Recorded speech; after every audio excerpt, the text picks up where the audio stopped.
ताहिर हुसैन जैसे बदमाशों को इन्होंने टिकट दिया, जेब कतरों को टिकट दिया, चैन स्नैचरों को टिकट दिया। इतना बुरा हाल हो चुका है केजरीवाल की सरकार में स्कूलों का। योगी जी को अगर 6 महीने के लिए दिल्ली सौंप दी जाए ना, यहाँ से गुंडा साफ हो जाएगा बिल्कुल। दिल्ली की जनता की बात समझ गई है, फ्री का जुमला इसका चलने वाला नहीं, इसको झाड़ू से ही साफ करेंगे।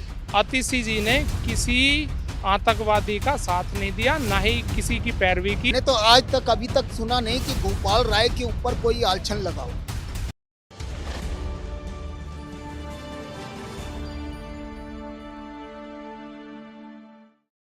नमस्कार दर्शकों, आप देख रहे थे न्यूज़ 15 और आपके साथ मैं सुननेका। दिल्ली वालों के लिए अब बहुत बड़ी बात है कि उनको जो है नया मुख्यमंत्री जो है मिल चुका है और साथ ही कई तरह के जो है सियासी गलियारों में इस वक्त जो है हलचल तेज हो गई है, बातें बनाई जा रही है और ये भी कहा जा रहा है कि कहीं ना कहीं अरविंद केजरीवाल को आगे जाके इसका भुगतान जो है बहुत बड़ा भुगतना पड़ेगा। और क्या सबसे बड़ा सवाल तो ये उठता है कि क्या आतिशी जो है मुख्यमंत्री अरविंद केजरीवाल की जगह अच्छे से कार्य करेंगी, दिल्ली संभाल पाएंगी और अभी जो स्थिति बनी हुई है उस पर दिल्ली की जनता क्या कहती है, आइए उनसे जानते हैं। जी नमस्कार। नमस्कार जी, आपको तो नया मुख्यमंत्री जो है मिल चुका है, क्या लग रहा है आतिशी आने वाले वक्त पे कैसे दिल्ली को संभाल पाएंगी? नहीं, इन्हें बहुत दिक्कतें आएंगी। दिक्कतें क्या, हैंडल एक्चुअली केजरीवाल जी ने जो रिजाइन करा है ना, इस्तीफा दिया है, वो इन्हें जेल में ही दे देना चाहिए था।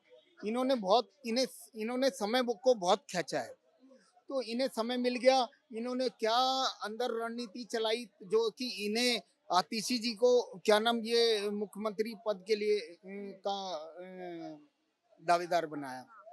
तो इन्होंने गोपाल राय जी को क्यों नहीं बनाया? और एक गोपाल राय जी तो थे। ममता केजरीवाल का नाम भी था मुख्यमंत्री की रेस में, तो उनको भी आगे नहीं किया गया और आतिशी को मौका दिया गया। और ये भी इनकी मजबूरी बनी क्योंकि इनके हाथ बंध गए ना। बिल्कुल, जब ये कुछ नहीं कर सके, ये अगर जेल से इस्तीफा देते तो ज्यादा बेटर रहता और जनता शायद कुछ जनता इनके हित की बात करती है अपनी बुद्धि के अनुसार। लेकिन अब इन्होंने ये एक और ब्लंडर मिस्टेक करी। एक होती है मिस्टेक, एक ब्लंडर मिस्टेक है। तो चलो बाहर आके अब इन्होंने 48 घंटे मांगे, उसके बाद इस्तीफा दिया। लेकिन ये एक तरीके से एज ए कठपुतली, यस, वो राजस्थान से आते हैं ना, कठपुतली का वो दिखाते हैं, तो वो है। तो ये हैंडल करने वाला कोई और फेस दिखने वाला कोई और। मेरा फेस दिख रहा है, हैंडल कोई और कर रहा है, तो ये तो क्या वो शासन चलाएगा। और इनके ही उसमें पार्टी में देखिए, ये जो थे ताहिर हुसैन जैसे बदमाशों को इन्होंने टिकट दिया, जेब कतरों को टिकट दिया, चैन स्नैचरों को टिकट दिया। ये इन्होंने बहुत बड़ी पढ़े लिखे होके इन्होंने बेवकूफी करी, ब्लंडर मिस्टेक करी। इन्हें सेंसिटिव लोगों को टिकट बांटने चाहिए थे, समझदार लोगों को टिकट देने चाहिए थे, पढ़े लिखे लोगों को टिकट देने चाहिए थे, हैं। तो इन्होंने स्टार्टिंग ही ऐसे करी थी। लेकिन उस टाइम अन्ना हजारे जी के स्टेज पे वहाँ मैं भी रहता था, मैं कविता सुनाता था वहाँ। लेकिन इन्होंने जनता को लुभाया, जनता को भ्रमित करा। जनता को भ्रमित करने के बाद हुआ क्या, जनता ने इन्हें 67 सीटें दिलाई हैं। इतनी सीटों से मेरे ख्याल से कोई नहीं जीता कभी है। इन्हें सीट पे बिठा दिया। लेकिन हुआ क्या नतीजा कि माँ बापों के आगे इन्होंने फिर इसमें दलदल में फंसते चले गए। झूठा मक्कार फरेबी इंसान केजरीवाल। इन्होंने कहा कि मैं गाड़ी नहीं लूंगा, बंगला नहीं लूंगा, ये नहीं लूंगा, वो नहीं लूंगा है, और मैं जनता ने ये सोचा कि ये पृथ्वी से जुड़ा हुआ आदमी है, नौकरी पेशे वाला इंसान था। तो जनता इस चक्कर में भ्रमित हो गई। तो धरती से जुड़ा हुआ आदमी है, शायद ये जनता के हम सब लोगों के काम आएगा, तो दिल्ली को शायद स्वच्छ और बढ़िया बनाएगा। लेकिन दिल्ली क्या खड्डे में घुस गई है। इसने गुंडाई फैलाई। नॉर्थ ईस्ट में झगड़ा क्यों हुआ, पूरी दिल्ली चल रही थी, ताहिर हुसैन का क्षेत्र था, छतों पे पूरी प्री प्लानिंग कर रखी थी है। बम मिले, क्या नाम, पेट्रोल बम तैयार करे गए, वो एकदम तो हो नहीं गए, पहले से तैयारी चल रही थी है। एक बच्चा पढ़ाई लिखाई करने के बाद माँ बाप उसे पढ़ा रहे हैं, और एक बच्चा पढ़ाई लिखाई करने के बाद इससे ज्यादा क्या कर सकता है कि IB ज्वाइन कर ले। उस बच्चे के साथ क्या करा इसने, है, गंदा खेल खेला, वही ताहिर हुसैन है, इसी की पार्टी का नेता था। तो जब पार्टी में इतने गुंडे भर जाएंगे और एक दिन वो धीरे धीरे स्टेप बाय स्टेप आगे बढ़ेंगे और जिस दिन वो गुंडे सांसद को घेर लेंगे, संसद के अंदर बैठेंगे, तो उस देश की छवि क्या होगी, उस देश का क्या हर्ष होगा जब गुंडे वहां संसद में बैठेंगे। मैं अनपढ़ गंवार गुंडे वो वहां बैठेंगे जिन्होंने बाहर जनता को सताया है, चैन स्नैचिंग करी है, गुंडई करी है, वो संसद में बैठ जाएंगे तो उस देश का क्या हाल होगा। आप उनको गुंडा कह रहे हैं और बीजेपी जो आम आदमी पार्टी वाले हैं वो बीजेपी वालों को गुंडा कहते हैं कि गुंडा राज इनमें चल रहा है, सबको चाहते हैं कि हमारी जितनी पार्टी के साथ सबको जेल में भिजवाना चाहते हैं, इनकी कहीं ना कहीं रणनीति बता रहे हैं वो। और कल कुछ कॉन्फ्रेंस में खुद कहा है उन्होंने, आतिशी ने खुद कॉन्फ्रेंस में कल कहा है कि बीजेपी फंसा रही है, जानबूझकर वो कर रही, क्योंकि वो जानती है कि आने वाले टाइम पर अरविंद केजरीवाल ही आएंगे मुख्यमंत्री के तौर पर। नहीं, बीजेपी बीजेपी बीजेपी चिल्लाते रहती हैं। अरे बीजेपी का क्या मतलब है भाई, है वो सत्ता में है तो इसका मतलब बीजेपी पे आलछन लगा दो। अरे भाई ईडी है और ये कोर्ट है, कोर्ट के निर्णय आते हैं, ये है जजेस बैठे हुए हैं वहाँ, वो भी बहुत सोच समझ के ये सारे निर्णय लेते हैं। लेकिन ये खाली बीजेपी बीजेपी, आज देश का स्तर देखो, इस देश का प्रधान कहाँ क्या कर रहा है। देखिए धरा डोलती है और गगन कांपता है और स्वयं महाकाल भी इस देश के प्रधान की जय बोलता है? उस प्रधान ने आज देश का स्तर कहां पहुंचाया है, कोई पहुंचा सका है आज तक है? उसके काम करने के तरीके में ये रोड़ा अटकाना चाह रहे हैं, ये चाहते हैं उसे रोको, वो और आगे बढ़ेगा अभी है। तो देखिए एक चीज और बताऊं, आपने इतने बड़ा स्टेट देखा यूपी, उत्तर प्रदेश, इससे बड़ा स्टेट मेरे ख्याल से पॉपुलेशन में कोई नहीं है। राजस्थान होगा क्षेत्रफल में होगा, लेकिन पॉपुलेशन में उत्तर प्रदेश से बड़ा स्टेट कोई नहीं है और इतने बड़े स्टेट का सफाया साफ कर देने वाला इंसान मैंने अपने जीवन काल में 57 साल की एज में आज तक ऐसा सीएम नहीं देखा जैसा उत्तर प्रदेश का सीएम है आज की डेट में। तो अब कहने का तात्पर्य ये है कि उतने बड़े क्षेत्र का सफाया करना, गुंडई साफ करना, सबसे ज्यादा गुंडई पैदा होती थी यूपी में, आज जो थोड़ा बहुत फटाक भर गुंडई बची हुई है, गुंडा बचा हुआ है वहां, वो सारा दिल्ली में आ चुका है। दिल्ली में आप भी देख रहे होंगे, रोज सुन रहे होंगे पत्रकार महोदय कि रोज गुंडई हो रही है? वो सारा गुंडा जो बचा हुआ है कि अपनी जान बचा के दिल्ली में आया हुआ है और दिल्ली में गुंडई कर रहा है। दिल्ली में है गुंडई राज, कह रहे हैं कि दिल्ली में गुंडई राज हो गया है। कहाँ पर मैं दिखाऊंगा, मैं बताऊंगा। देखिए नॉर्थ ईस्ट में जाइए, जहाँ झगड़ा हुआ था, पूरी दिल्ली सही चल रही थी, नॉर्थ ईस्ट में झगड़ा चल रहा था है? नॉर्थ ईस्ट में झगड़ा क्यों चल रहा था भाई? वो ताहिर हुसैन का क्षेत्र था, इसने सारी तैयारी कर रखी थी, सारा काम कराया था वो है। मैं उसी क्षेत्र में रहता हूँ, वहीं ये रहता था जो जेल में पड़ा है आज है। तो नॉर्थ ईस्ट का हाल इतना बुरा क्यों है? अभी से आप पीछे 1 साल का ब्यौरा उठा लीजिए, हर तीसरे दिन पीछे के, हर तीसरे चौथे दिन जाएंगे पीछे तो एक मर्डर निकलेगा हमारे नॉर्थ ईस्ट में। छोटे से दिल्ली के एक नॉर्थ, अभी भी दिल्ली सेफ ही नहीं है बिल्कुल है? मैं रोज देखता हूँ वहाँ हर तीसरे चौथे दिन एक मर्डर है, हर तीसरे चौथे दिन एक नौजवान का मर्डर होता है। अभी मर्डर नॉर्थ ईस्ट है ना, बहुत बुरा हाल है। आप जाएंगे जाफराबाद जाओ, सिलमपुर जाओ, गोंडा जाओ, मुस्तफाबाद जाओ, खजूरी जाओ, ये नॉर्थ ईस्ट एरिया का जोन पड़ता है। हर रोज मर्डर बता रहा हूँ मैं, आप गलत बोल रहे हैं, रोज मर्डर है। मैं भी नॉर्थ ईस्ट एरिया का रहने वाला हूँ। 2020 में 24 फरवरी को मैं 12th क्लास का अपना पेपर दे के आ रहा था, मैंने देखा था पेट्रोल पंप कैसे दहक रहा था, कैसे लोग रोडों पे डंडे लेके आ रहे थे, बंदूकें उनके हाथ में थी। इतना बुरा हाल था कि लड़कियों का तो मेरे ख्याल से निकलना ही सेफ नहीं था उधर। और बात रही आम आदमी की, पालती ही गुंडे है। और उधर था ताहिर हुसैन, मुस्तफाबाद का निगम पार्षद, उसने अपनी छत पे, पार्टी का अपनी छत पे पेट्रोल पंप बना के रखे थे। मुझे कहने में भी शर्म आ रही है। उसके घर से एक लड़की, अंकित शर्मा के साथ क्या हुआ था? वो एक लड़की छोटी नाबालिग थी जिसके अंडरगारमेंट्स भी मिले थे, उसका भी खुलासा नहीं हुआ है। मैं तो क्या कहूँगा, अपनी हाई कोर्ट से उसका भी खुलासा हुआ पूरा ताहिर हुसैन पे। और बात रही स्कूलों की, तो स्कूलों का भी बहुत बुरा हाल है। मैं आपको एक बात बता दूं, स्कूलों में शीला दीक्षित के टाइम पे बहुत अच्छा काम था। मैं आपको बताऊं, खंजावला में 11वीं क्लास के लड़के ने, छात्र ने फांसी लगा ली। किस वजह से? मैडम के द्वारा उसको टॉर्चर करा गया। प्रताप नगर में किंतन नाम का लड़का है, उसको किसी विशेष समुदाय द्वारा मार दिया जाता है किसी वजह से, उसका कोई इन पे टिप्पणी नहीं है। भजनपुरा में जन कल्याण स्कूल पे एक लड़के को मार दिया जाता है। बात इतनी सी थी कि पानी मेरे को पहले पीना है। इतना बुरा हाल हो चुका है केजरीवाल की सरकार में स्कूलों का। अभी हमने और मैं आपको बताऊं, पानी की सुविधा के नाम पे पानी का पाव ही नहीं है दिल्ली में। हर जगह, कोई सी भी विधानसभा चले जाओ, वहां हर जगह गंदा पानी है। काम का, सड़क का इनका बताऊं, राजधानी पार्क से आप मुंडका चले जाइए, अगर आप 3-3 फीट ना भीग जाओ, ना डूब जाओ, तब बात रहे। अभी मैंने कुछ दिनों पहले एक वीडियो देखी, राजधानी पार्क से मुंडका जाते हुए एक बंदा नाले में गिर गया, उसकी बाइक पूरी डूब गई। उसका जिम्मेदार कौन? उसके छोटे छोटे बच्चे होंगे, उसके बाल बीबी बच्चे होंगे, उसके घर पे माँ बाप उसका इंतजार करेंगे, उसका जिम्मेदार कौन? केजरीवाल क्यों नहीं जवाब देता? आप सफाई की बात करते हो, आप जाफराबाद के नाले में देख लो। जाफराबाद छोड़ो, आप दिल्ली का किसी नाले में, किसी भी जगह जाके देख सकते हो, नाले में कहीं सफाई नहीं है। बहुत बुरा हाल है। क्या बोल रहे हैं? देखिए, जब से ये झाड़ू आ रहा है, क्या बोल के आया था? अन्ना आजादी बैठा है, मैं गाड़ी लूंगा ना बंगला लूंगा। लोग बोल तो भूल गया ना, ये पैसे कमाने आया था, झाड़ू खड़ी कर ली। जो किसी के वादे करे पड़े, एक के साथ 2 फ्री। अबे क्यों, हमने तो नहीं मांगा था।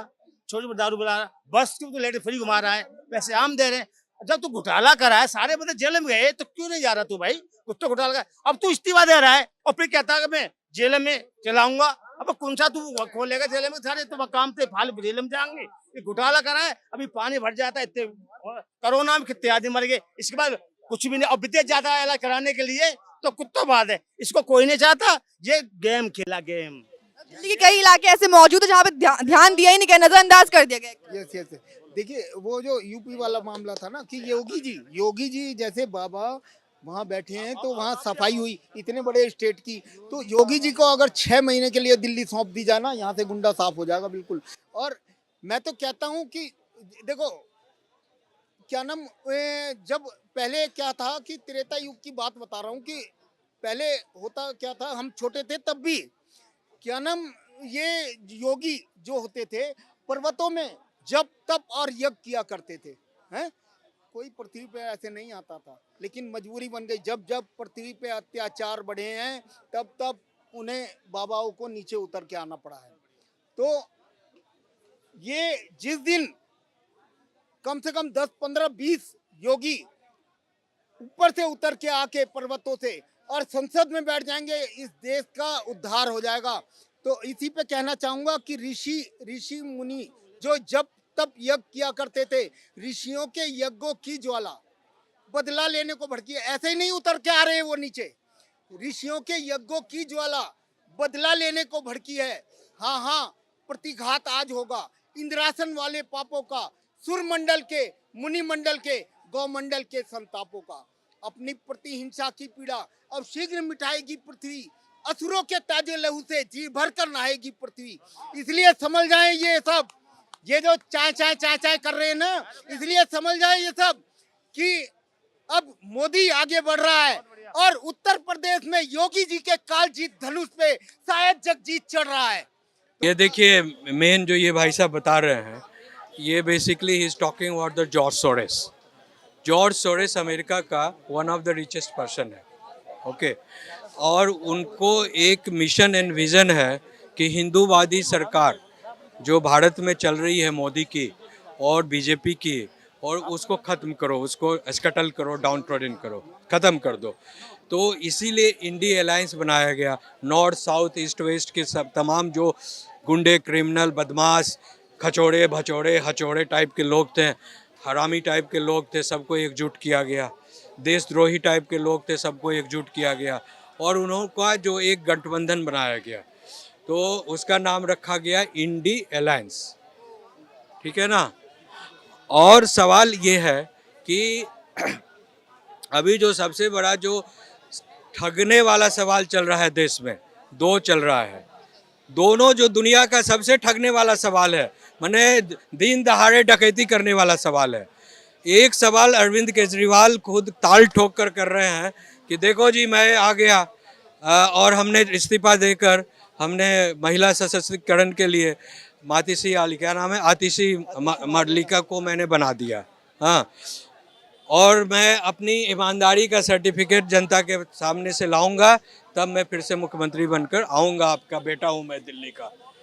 इससे बड़ा ठगने वाला सवाल मैं एज ए लॉयर में चैलेंज करता हूँ अरविंद केजरीवाल को और उनकी पूरी आप पार्टी को कि और पूरे लीगल एक्सपर्ट्स को, भारत के जितने लीगल एक्सपर्ट्स हैं उनके कोटे में जो होंगे उनको भी चैलेंज करता हूँ कि अगर अरविंद केजरीवाल 6 महीना के बाद जो 6 मंथ्स के बाद जो इलेक्शन होने जा रहा है दिल्ली में विधानसभा का, जीत कर आते भी हैं, अगर आते हैं मेजोरिटी के साथ भी आते हैं, तो अगर हमको वो मुख्यमंत्री बनाकर दिखा दे। क्योंकि अरविंद केजरीवाल ने तो मतलब जेल से आते ही ये लफ्ज कहा था कि मतलब जब तक मुझे दिल्ली की जनता चुन के नहीं लाएगी तब तक मैं बैठूंगा नहीं मुख्यमंत्री के कुर्सी पर। अरे आप उन्हें मतलब ऐसे फुल में- कॉन्फिडेंस में बोला है। नहीं, उनके कॉन्फिडेंस से अदालत नहीं ना चलती है। He is accused, he is a judicially accused person. वो कोई चीफ मिनिस्टर के खिलाफ केस नहीं रजिस्टर हुआ। दिल्ली में इतना जो फ्रीबीज दे रखी है उसके अरविंद केजरीवाल एक व्यक्ति है, एक इंसान है, समझे, उसके खिलाफ केस दर्ज हुआ है। आज वो मुख्यमंत्री हैं, कल वो मुख्यमंत्री नहीं भी रहेंगे तो केस हटने वाला नहीं है, वो केस मैम, चलता एक चीज रहेगा। मैं बोलूंगा। और जो सुनिए, सबसे जो महत्वपूर्ण बात है, जो कोर्ट जो है पब्लिक ओपिनियन से नहीं चलता है, court within the law framework में चलता है। और लॉ कहता है कि if you are accused under the provision of such and such you can not acquire any constitutional post.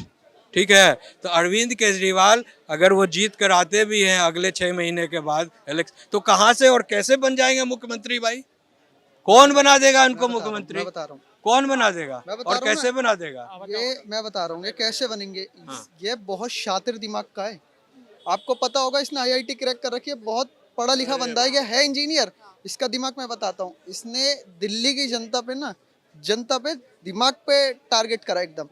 उसने आतिशी को बनाया क्योंकि उसे पता है सुप्रीम कोर्ट ने मेरी सारी पावर छीन रखी है। ठीक है, अब इलेक्शन होंगे, अब ये उधर अपनी सिंपैथी दिखाएगा कि मैं मतलब ईमानदार हूँ, ये है वो है फलाना ढिमकाना।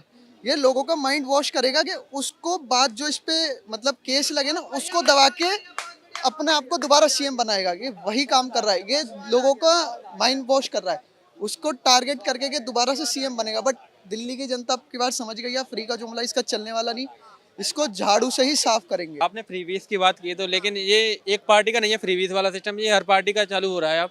क्योंकि आप बीजेपी का देख लीजिए, आप दूसरी पार्टी का देखिए, वो 1500 रुपये कोई दे रहा है, कोई 1200 रुपये दे रहा है। ये क्या है? ये देश की इकोनॉमी को मतलब डिमोलिश करने का एक वो है ये कि भाई मतलब ने सही बोला, क्योंकि भाई को इससे- पहले नहीं ध्यान आया। क्यों? फ्री शुरुआत जो करी है वो केजरीवाल ने करी है, तो मजबूरन है ना, तो औरों को और पार्टी को भी क्या नाम है इसकी देखम देख करना पड़ा। नहीं तो कि ये और ये अच्छी चीज नहीं है, मैं नहीं कहता कि ये फ्री करो, फ्री अगर करना है तो क्या ना फिर भी चलो शिक्षा कर सकते हैं, करनी चाहिए। लेकिन बाकी ये केजरीवाल ने क्या करा, दारू फ्री कर दी, दारू फ्री बिजली के 200 यूनिट भी फ्री कर, चल बिजली भी ठीक, लेकिन दारू से कौन सा फायदा होने वाला है? और तो और महिलाओं के लिए भी पिंक ठेका खोला तो नहीं खोला, बच्चों की उम्र कम कर दी दारू के लिए। कि दिल्ली में जो लोग कहते हैं जी गड्ढे हो रहे हैं, सड़कों पे गड्ढे हो रहे हैं, कहीं गड्ढे नहीं है। सिर्फ अनऑथराइज्ड कॉलोनियों में, क्योंकि वहाँ पर पानी की लाइन डालने का काम किया गया दिल्ली सरकार द्वारा, जल बोर्ड द्वारा।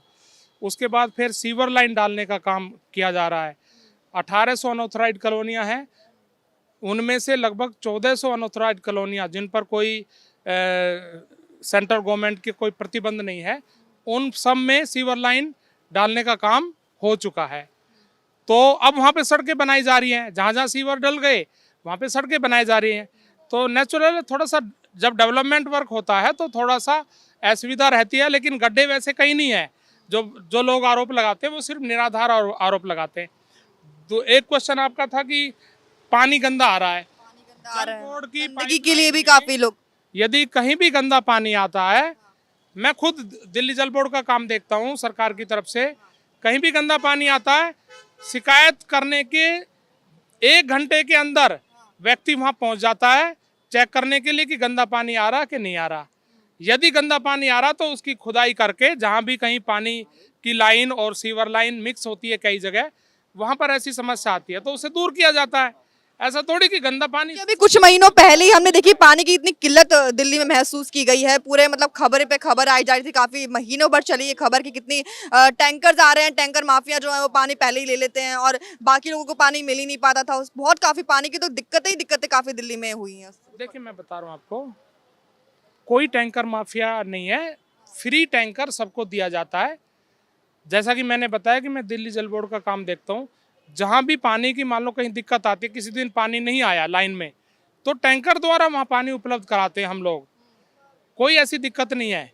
ये सिर्फ बनावटी बातें हैं बीजेपी के लोगों की, क्योंकि उनके पास और कोई एजेंडा है नहीं और कोई बातें उनके पास है नहीं। सिर्फ वो झूठे आरोप लगाकर और बदनाम करने की साजिश करते हैं ज़्यादातर। इसीलिए वो क्या कहते हैं जी ये फ्री दे दिया, वो फ्री दे दिया। अरे आप ये बताओ ना, आप इस फ्री के खिलाफ हो या नहीं, इसके पक्ष में हो ये बता दो। दिल्ली सरकार लोगों को कुछ सुविधाएं दे रही है तो इसमें उनके पेट में दर्द क्यों होता है? सरकार के पास पैसा है, सरकार यदि कुछ लोगों को कुछ सुविधा देती है तो ये सरकार का कर्तव्य बनता है और जनता को उन सुविधाओं का लाभ उठाने का अधिकार है। तो इसमें बीजेपी वालों के पेट में दर्द नहीं होना चाहिए।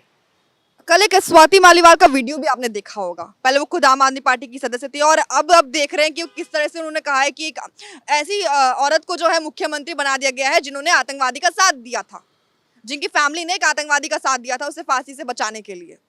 बीजेपी के लोग क्वेश्चन उठा रहे हैं, मैं आपको ये तथ्य रख रहा हूँ आपके सामने। अतिशी जी ने किसी आतंकवादी का साथ नहीं दिया, ना ही किसी की पैरवी की, ना ही कोई उसके पक्ष में कोई स्टेटमेंट दी। ये सिर्फ निराधार आरोप है। और जहाँ तक उनके फादर की बात है, उनके फादर कम्युनिस्ट पार्टी से जुड़े रहे हैं, अभी भी वो कम्युनिस्ट विचारधारा को ही मानते हैं। तो एक व्यक्ति, हर व्यक्ति इंडिविजुअल है। अब ये तो आप देखिए, एक ही परिवार के माधवराव सिंधिया बीजेपी में हैं, उनका दूसरा परिवार का सदस्य किसी और पार्टी में है। खुद माधवराव सिंधिया पहले कांग्रेस में थे और उनकी बुआ विजया राजे जो राजस्थान की मुख्यमंत्री रही है वो बीजेपी में रही हैं। तो इसका मतलब ये थोड़ी कि कोई किसी पार्टी में है और कोई व्यक्ति किसी और पार्टी में है तो उसके लिए वो व्यक्ति जिम्मेदार हो जाएगा। तो अपने फादर की किसी बात के लिए अतिशी जी को जिम्मेदार नहीं ठहराया जा सकता। अतिशी जी राष्ट्रवादी महिला हैं, उन्होंने हमेशा गरीबों के लिए काम किया है, देश के लिए काम किया है, दिल्ली की जनता के लिए काम किया है, इसलिए यह आरोप निराधार है। काफी कुछ कहा है स्वाति मालीवाल ने अपने वीडियो में, कहा कि कहीं ना कहीं सवाल खड़ा होता है क्योंकि वो पहले भी आम आदमी पार्टी के सदस्य थी और मतलब पहले सदस्य थी और अब जब निकल गई हैं तो वो ऐसे दावे कर रही हैं, तो कितना मतलब नहीं। देखिए स्वाति मालीवाल की जहाँ तक बात है, स्वाति मालीवाल अभी भी आम आदमी पार्टी की राज्यसभा सांसद हैं, निकली नहीं है, वो आम आदमी पार्टी की राज्यसभा सांसद हैं और वो आजकल बीजेपी के नेताओं द्वारा लिखी गई स्क्रिप्ट को पढ़ती हैं। उनकी जो स्टेटमेंट है वो बीजेपी के नेता जो उनको बताते हैं कि ये बोलो, वो बोल रही हैं। तो बीजेपी का कहना क्यों मान रही है, क्या लग रहा है आपको? देखिए बीजेपी का कहना वो क्यों मान रही है तो वो ही जवाब दे सकती हैं, लेकिन यदि वो लगातार इस तरह की पार्टी विरोधी गतिविधियों में इन्वॉल्व रहेंगी तो पार्टी आम आदमी पार्टी उनके खिलाफ कार्रवाई करेगी। आम आदमी पार्टी उनको मौका दे रही है कि वो सुधर जाएं और वो अपना राज्यसभा मेंबर के रूप में जो काम है उसको बखूबी करें, जनता के लिए काम करें, जनता की भलाई के लिए काम करें। जैसे उन्होंने दिल्ली महिला आयोग की अध्यक्ष के रूप में महिलाओं के लिए काम किया था, ऐसे वो आगे भी काम करें। पार्टी उनको मौका दे रही है, नहीं वो सुधरेंगी तो उनके खिलाफ कार्रवाई की जाएगी। उन्होंने दावा भी किया था कि जो उनके विभव कुमार है उन्होंने किस तरीके से उनके साथ मारपीट की थी। देखिए एक्शन नहीं लिया गया आम आदमी पार्टी। देखिए पहली बात तो विभव कुमार ने उनके साथ कोई मारपीट नहीं की और ये मामला अदालत में चल रहा है। झूठा लगाया, ये मामला अदालत में चल रहा है।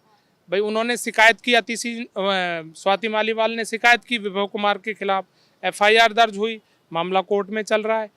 और कोर्ट में भी ये साबित हो जाएगा कि स्वाति मालीवाल के साथ कोई मारपीट नहीं हुई, क्योंकि एक्चुअल में कोई मारपीट हुई नहीं थी। मामला क्या था? मामला ये था कि स्वाति मालीवाल विदेश में थी और कई महीने बाद वो विदेश से आई। जब मुख्यमंत्री अरविंद केजरीवाल जी को जेल भेजा गया था तब उन्हें यहाँ होना चाहिए था वो, लेकिन वो नहीं थी। विदेश से आने के बाद वो मुख्यमंत्री जी के ऑफिस चली गई बिना कोई टाइम लिए।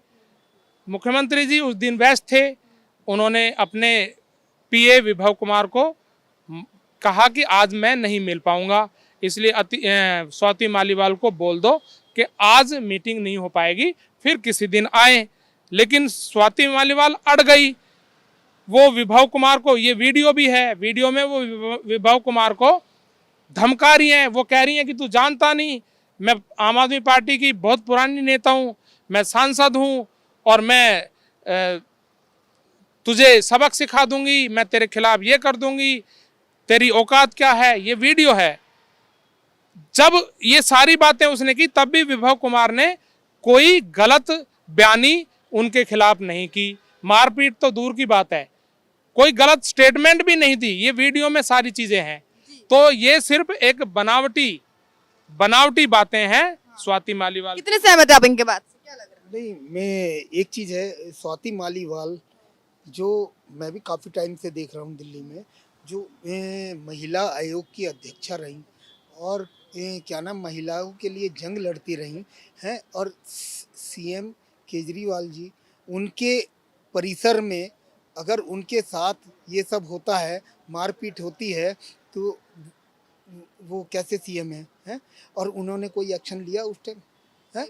ये तो गलत बात है ना। एक महिला कैसे सुरक्षित है? महिला को वैसे तुम बस फ्री कर रहे हो, ये सब कर रहे हो, और सारी महिला खाली महिला के लिए बस फ्री कर रहे हो हैं? जो वृद्ध लोगों के लिए बस फ्री करनी चाहिए थी, जो 60 से ऊपर हैं, क्या नाम 60 प्लस हैं, क्या नाम, चाहे लेडीज हो चाहे जेंट्स हो। ये गलत निर्णय लिया है उन्होंने। एक महिला 1.5 लाख रुपए 2 लाख रुपए तनख्वाह ले रही है, बस में फ्री चल रही है, और एक क्या नाम बुजुर्ग पैसे दे रहा है और टिकट लेके बस में खड़ा होके चल रहा है। ये कहाँ का इंसाफ है? ये कैसा केजरीवाल क्या नाम वो सीएम है यहाँ है? सीएम वहाँ देखो जाके, इतने बड़े स्टेट का क्या साफ करा है उसने है? गुंडाई भरी पड़ी थी यूपी में। मैं यूपी का रहने वाला हूँ, बागपत क्षेत्र का है, और कितनी 2-3 क्वेश्चन उठाए, उनका मैं जवाब दे दूं एक बार, फिर आप और क्वेश्चन नहीं रखना चाहें रख सकते हैं। मैं जवाब तो दे दूं, पहले क्वेश्चन जो आपने उठाया उनका जवाब दे दूं। देखिए, जैसा कि अभी मैंने जवाब आपको पहले भी दिया था कि स्वाति मालीवाल के साथ कोई मारपीट नहीं हुई। यदि मारपीट हुई होती तो वो मेडिकल में आता, मेडिकल रिपोर्ट। आपने अभी कहा कि सुधरेंगी नहीं, सुन लीजिए ना, 3 बार आपने कहा अगर वो नहीं सुधरेंगी तो ऐसा वो मैं अभी भी कह रहा हूँ, मैं वो बात नहीं कह रहा, ये नहीं सुधरेंगे, ये मैं कह रहा हूँ कि वो पार्टी की सांसद हैं, और कोई भी व्यक्ति, कोई भी पार्टी का नेता, चाहे वो विधायक हो, चाहे वो एमपी हो, चाहे वो पदाधिकारी हो, यदि वो पार्टी के खिलाफ बोलता है तो पार्टी उसके खिलाफ अनुशासनात्मक कार्रवाई करने का अधिकार रखती है। भारतीय जनता पार्टी भी तो कार्रवाई करती है अपने नेताओं के खिलाफ जो गलत बोलते हैं उनके खिलाफ भारतीय जनता पार्टी भी कार्रवाई करती है, और पार्टियां भी करती हैं। तो वो उसको हम गलत नहीं मानते। मैंने ये कहा है कि यदि वो पार्टी के खिलाफ बोलती रहेंगी तो उनके खिलाफ इतना कहना उनके खिलाफ 100 की एक बात क्या, मतलब ये नहीं कि उनके खिलाफ कोई एफआईआर कराएंगे, उनको पार्टी से निकाला जाएगा, ये कार्रवाई की जाएगी, ये मैंने बोला। और दूसरी बात, इन्होंने एक जो बात कही कि महिलाओं को डीटीसी बसों में फ्री क्यों किया हुआ है महिलाओं की यात्रा। देखिए, जो ये कह रहे हैं ना 1.5 लाख रुपए की सैलरी वाली महिला, भाई साहब 1.5 लाख रुपए सैलरी वाली महिला बस में नहीं चलती। क्या बात डीटीसी की बसों में गरीब महिलाएं ही सफर करती हैं, और जो 1.5 लाख रुपए सैलरी कमाती है ना महिलाएं, वो या तो अपनी गाड़ी में चलती हैं या वो मेट्रो यूज करती हैं, और वो बसों में नहीं करती। और मैं ये जानना चाहता हूँ, मैं इनसे ये जानना चाहता हूँ कि क्या बीजेपी महिलाओं के डीटीसी बसों में फ्री यात्रा के खिलाफ है? यदि खिलाफ है तो बोले, नहीं होना चाहिए, उसके नेता बोले, जनता के उसका हित में प्रदेश अध्यक्ष और देश बोले, के हित की बात होनी क्या चाहिए। बीजेपी क्या बीजेपी बीजेपी 200 यूनिट फ्री और 400 यूनिट हाफ के खिलाफ है? यदि वो खिलाफ है तो उनका प्रदेश अध्यक्ष बोले, जनता के बीच जाए और कहे कि हम फ्री के खिलाफ हैं। देखिए, आम आदमी पार्टी ये सुविधाएं दे रही है और देती रहेगी।